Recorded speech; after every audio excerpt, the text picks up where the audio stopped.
Withdraw the selector shaft sufficiently only to disengage the selector teeth from the piston and rack teeth.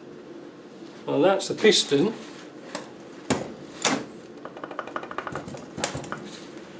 Right, let's see what's going on in here. Ah, there we go, that's a better shot, isn't it? Can you see that in there?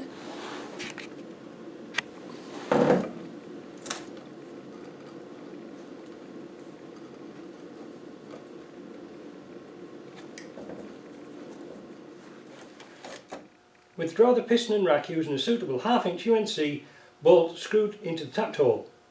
Oh, well, there you go. That's what was going on.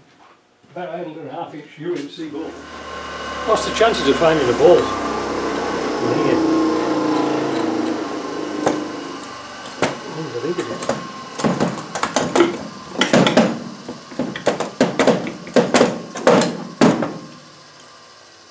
Oh, you come out. How are you catching on?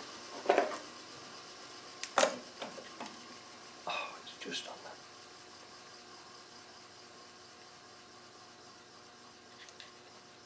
Oh, wait a minute though. If I knock it down a bit.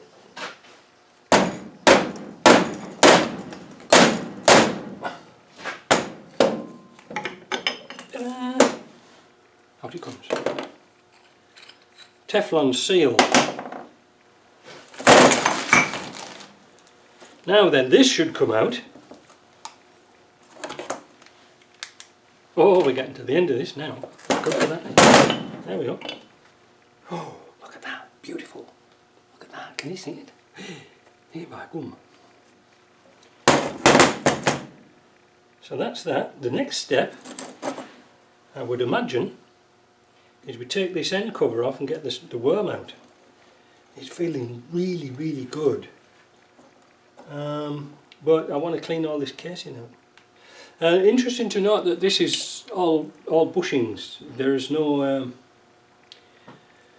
needle rollers. But the thing we'll need to look at next is getting this off. So what's it say? We got through that gobbledygook. Remove coupling assembly from input shaft and retain with the cotter pin. No, I see. So we've got to take this. We've got to take this off here, which is what, 3/8. No.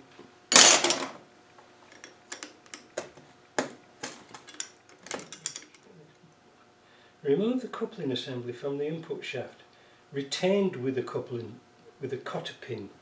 Ah, this is interesting for our American viewers.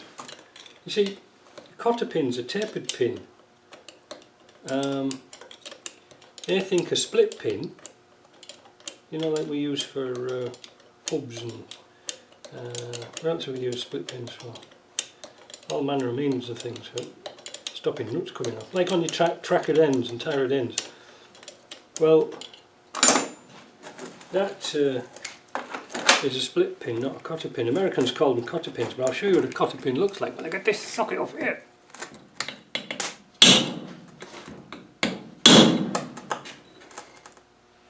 How's it looking?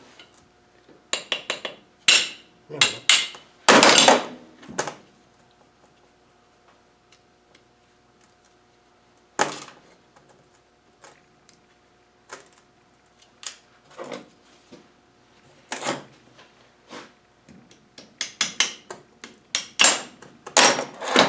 So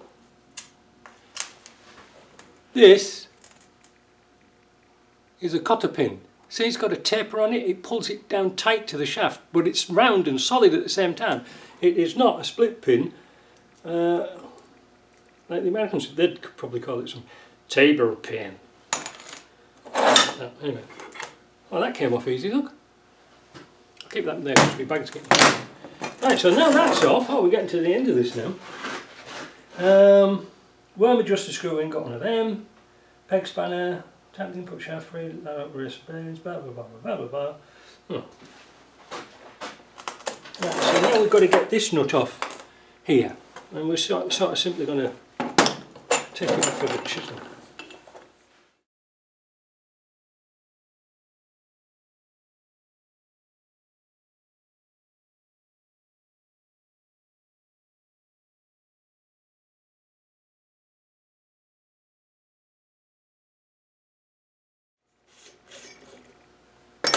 Now, I haven't got a tool to fit in here,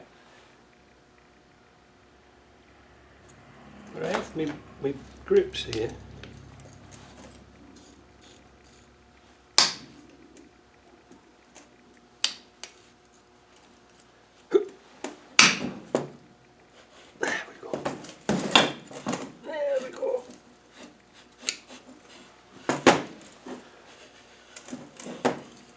Funny, I haven't cut myself on these shims yet. Another time though, isn't it?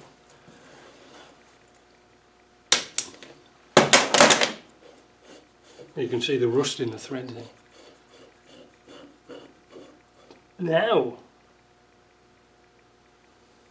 I'm going to get another bag. Right, this bearing should lift out. Oh, wait a minute. Oh, it did. Right, now the thing is important, I've got to keep these in order. So we should be able to now push this shaft through. Oh, I think I've done it before, wouldn't I? And return this piece. Just got to go, Jim's here.